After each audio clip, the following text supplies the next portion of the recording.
So hey everyone, and welcome to the channel.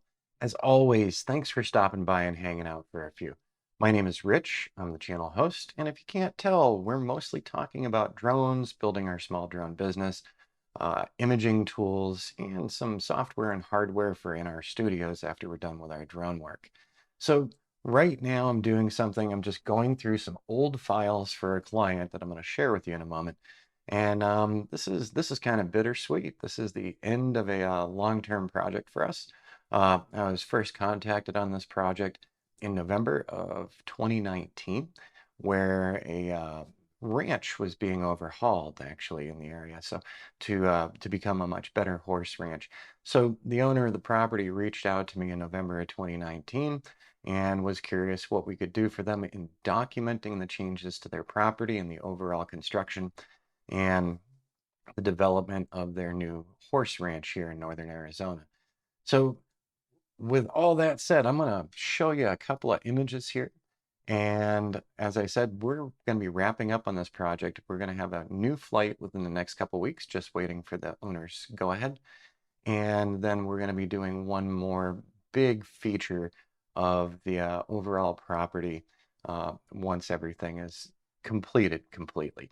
So this project should have been done quite some time ago, but with all the stuff happening in 2020 and 2021, um, things didn't happen at the speed that they were supposed to. Supplies were problematic. Sometimes when supplies finally showed up, there wasn't labor available at that time. So you know how it is with new construction. Something always pushes things out of line. So I'm going to switch me down to the bottom right corner here. Let's go ahead and switch that window, shall we?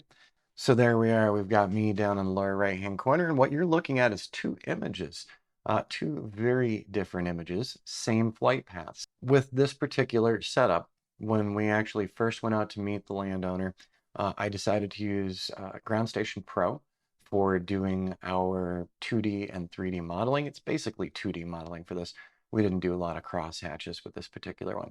What you're looking at on the left-hand side comes from 2020, January 15th of 2020. And as you can see in this image, there's some snow. There's also some pretty long shadows in here too, because the sun is setting lower in the sky during the winter months here in Arizona. So it kicks off more of the longer shadows. And looking on the right-hand side, this is actually from a more recent flight. I believe this was June of 2021. So like I said, we waited between construction supplies, construction issues to go out and do the flights. Initially, when we started this whole project up, we were going out at least once a month, sometimes twice a month. But as we got to the tail end of the project and with the whole Corona thing, things just slowed down. So as you can see, these look very similar, except for some of the shading going on here. June of 2021, the shade is not kicking out so far from the trees. But overall, you can see the buildings are matching up pretty nicely. You can also see where nothing happened here, and there's a new stables over on this side. And so this one on the left was processed with Metashape. This one on the right, with our most recent flight, was processed with WebODM. Now, just so you know, I've got one more image to share with you. And that is the June flight. So same exact flight, same exact data. Left-hand side's Metashape, right-hand side is WebODM. And you tell me, what do you like the look of better? So they're both looking pretty good. And the reason why I wanted to show you this is because I wanted to demonstrate that WebODM is up to the challenge, especially with orthomosaic models, digital surface models, digital terrain models. It's up to the challenge and the task of producing higher quality orthos for our clients. Now, I did notice one small imperfection on the WebODM, and that is right here in the stables rooftop area. I noticed that a little something has gone on in there, but overall, otherwise, these are looking pretty comparable. So I'm gonna go to the left-hand side. We're gonna move over to see that new ring area, and I'm just gonna scroll this over so that we can see it as well with the WebODM version. Maybe we zoom this one out more. There we go. But so overall, we have captured this property very well. It's looking really nice. And whether or not I decided to use Metashape or WebODM, the final presentation that I'm going to give to the client, they'll definitely be satisfied with. They just dropped me an email last week, looking forward to this next to the last flight of really capturing the changes there. And the landowner also said they were really glad that they got in touch with us to document such a big job.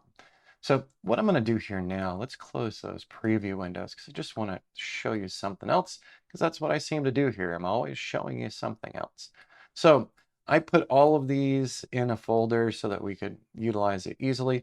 And what we're going to do is we're going to head on down. We're going to go pull up QGIS. This is an open source GIS platform. And I just would like to show you how things are lining up. So we've done multiple flights for these folks. We've done them in winter, we've done them in the spring, summer, and fall, and we've used the same flight path consistently that we had loaded up in Ground Station Pro. So my first visit to the site was me just assessing the location, making sure that what I'd marked out with Ground Station Pro was going to work, and some of the other tools like Litchi that we use as well for our video time-lapse and still time-lapse images. So we're in QGIS now, so we can make a map. I'm going to go ahead and do a new project template up on the upper bar. So this is not a class on QGIS, don't think it is for a minute. But if you'd like to see more on QGIS, working with WebODM and working with our other modeling applications, you just let me know here on channel, pop it down in the comments below, and we'll see what we can do. I am going to pull up, let's go to ESRI, and let's go down to, let's do the topo for this one, and we can pick any other background. So there is the world map. And what I'm going to do here, let's see. So this was 1/15 of 2020. So I've got my folder of these 3 geotiffs that we've created over time. So this one was produced back in January of 2020. Let's drag this onto the map here. Over on the left-hand side, you may or may not see the layers palette. And we have 2 layers. We have that topo map, the ESRI topo map, and then we have that high-res orthophoto. Let's right-click on that and zoom to the layer. And that happened really fast. So as you can see, here is our 2-dimensional model, our orthophoto, from January 15th of 2020. It's looking pretty good in here. And as we zoom in, we can actually see the building. We can see my shadow and Jody's shadow down here next to the helipad as well. We can also see nothing has happened yet as far as construction's going. They were just getting prepped for this. So what are we going to do next? Well, we're going to do the same exact thing, except we're going to do this with the June of 2021. Once again, I believe it was June. Let's see here. What's the date? Okay, it just shows me my copied over date. So I'm just going to drag the ortho photo that was made in Metashape recently onto this map. And as you can see, there's the building. Over on the left-hand side, under that layers, I can turn that most recent layer off, and we will see where the building is. So we do see a little shifting. It's not really image shifting. The shifting perception is because of the shadows from the trees. So the house is in the same exact spot, truly correct. Now we see the big difference, boom, from the first one to the last one. A lot has happened on this property. Let me close that down. Let's look back at that January version. Let's just look on over here. We're just going to move up a little bit. And now let's turn on the June Metashape version. Turn it off again just to give you that feel. Turn it back on. There we go.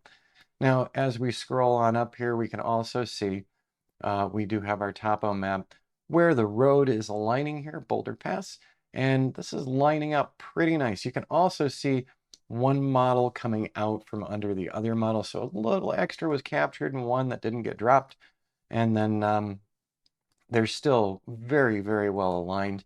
And so for our final step here, I'm grabbing my ODM ortho, same data set as the one we're looking at right now, just processed with WebODM recently. Let's drag that one right over. And did you see the barely perceptible shift? If you look on the left-hand side one more time, let me zoom on in here. So now we have the most recent WebODM orthophoto, the Metashape Sky Ranch setup, and the original setup back in January 2020. And then we've got our ESRI topo as well. So I'm going to zoom that back out for you. And now we can see all three layers. So there is the WebODM layer. Here comes the Metashape layer, which is matching up really nicely. And then the original Metashape layer with snow included. Pretty awesome. All right, so let's pull these up again. So bottom line, what I'm trying to show you and get across here is that WebODM has done a really, really bang up job here with giving us models that we can overlay on top of each other very easily for that time-lapse feel to show off the changes in an overall construction site. Now, we can also, if we didn't just want to use the ESRI topo, we do have a lot of tools available to us in here on QGIS. And in another video, I can tell you how you can actually get all of these different data points loaded up through the plugins here. But I'm just going to scroll on down. Let's go down to Google. Let's go down to the Google hybrid map and let's see where that got put. So once again, back over in our layers pane, there's our ESRI topo and there's the Google hybrid. I'm going to turn off the topo and I'm going to pull this screen back out here. So now we're looking at that Google hybrid.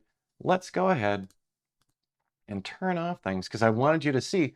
So recently there has been a pass with the Google satellites apparently because they did capture some of the major changes here at the ranch location. So let's turn on the WebODM ortho again. There we go. We have an ever so slight shift here. So one of the things that we did not do with this one, because we weren't taking measurements, we weren't utilizing it to line up with any of the other areas, we did not do any ground control points, ground control targets. But even without that, the overlay on this and how things are overlapping is absolutely fantastic. And this is lining up pretty nicely with Google Earth. Let's zoom it on in. Maybe we've got, you know, a couple of feet, give or take, which is normal for normal GPS setups, is that they're going to have deviation plus or minus 5 meters, potentially a little more. But let's just turn that one back on. And actually, this is almost spot on. One of the things that might be, you know, affecting my perception is the fact that they've got all this fencing around here. Let's look at the Google Earth again. And as you can see with the Google Earth, we're not seeing any of that fencing or that level of detail. So we are seeing much more detail looking at the orthophoto than we are looking at the Google Maps. So let's hit that Google Map again. Yeah, so there is a bit of a shift. But that shift also could be in our perception of that fencing, because the fencing is not here, and then we've got the fencing here. So a matter of perspective where we were flying over this particular feature previously. Let's zoom in on down here too for one of the little stall areas for the horses. These horses are going to have a great place to live. Absolutely amazing before and after here. Let's turn that one off. Okay. So we definitely do have a little more shift. I've also got a lot of shadow here with the WebODM one. So a good bit of difference there. So that's going to throw off your perception a little bit as well. Once again, not making excuses for this. I think that this is a fantastic ortho photo. Definitely can be used for representing the changes and the construction over time. So I'm just moving this one down here because they shouldn't have all these wood pallets here. And they don't. It's bit of a difference. You can see a different fill pile as well. So over time, things did get moved around there as well. So I just wanted to share this with you as I was going over my clients' information and records, going through all of the presentations that we created for them over on azdrone.net. They actually have private web pages that we've supplied to them, showing them before and after videos, before and after stills, and before and after orthomosaics. And we might have peppered a couple of 360 tours in there as well.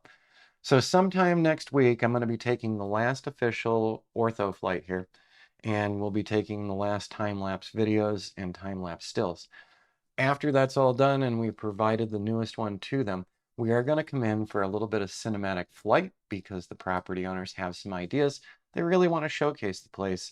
And, you know, this is a retirement dream for them. So This has been an absolutely amazing project.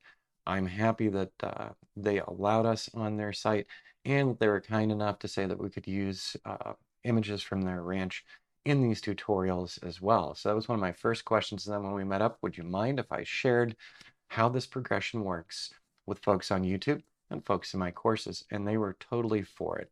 So it's always awesome to get amazing clients, and we seem to only get amazing clients. So very thrilled about that as well. So I hope this one was of interest to you and not too long. Just wanted to show you through what we could do, and also a little bit of featuring QGIS. I can talk today, but also, showing that WebODM does have the potential to get the job done for you, especially in the orthomosaic side. I've mentioned this previously on this channel.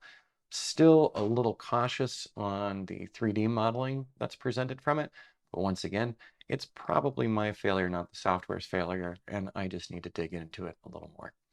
All right, everyone, I hope you're having a great start to the week, and we'll see you again really soon on channel.